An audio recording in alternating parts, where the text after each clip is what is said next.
these kids have been through so much trauma, and so many of them are alone, that books are company, you know?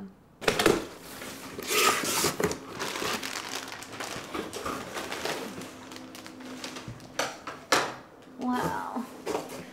Well, this is just the beginning, actually. I'm getting a little bit nervous about how many more might come.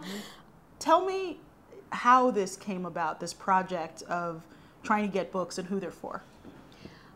Well, for the last few months, I've been trying to figure out how I can help back home. I was born in Sri Lanka. I am very much American as well. And it's been frustrating for me to be over here and to see how much suffering has been going on. So I'm not a humanitarian, I'm not an expert, I'm not somebody who's going to go out in the field, but I thought, what can I send? And so I asked around and I did some research and I contacted some wonderful organizations. One is Sarvodaya, which is based in Sri Lanka, and Manithaneyam, which means love of humanity. And I asked what they needed, and books seem to be in need because there are a lot of orphans, there are a lot of displaced children who are not in their homes. The Bravest Cat, the true story of Scarlett. Oh, and Johnny Appleseed.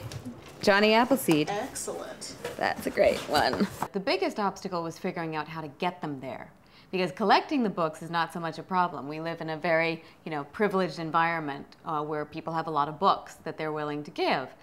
But shipping them to Sri Lanka would have been very difficult. There are a lot of restrictions and customs duties, and so the next obstacle was figuring out, how do I get them there? And I contacted the U.S. Embassy, and they very kindly helped me figure out a way to get them there.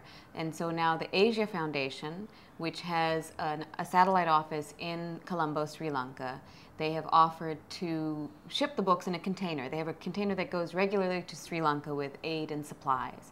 And so they are delivering the books for me. Does it pay well? No, it doesn't pay well.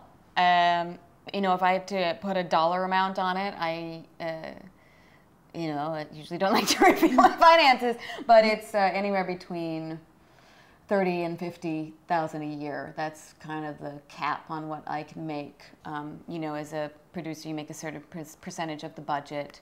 As a theater artist, you make, a few $100s a week. But I have a very good life. I have no complaints. I don't like furs and diamond rings, so I don't need to buy them.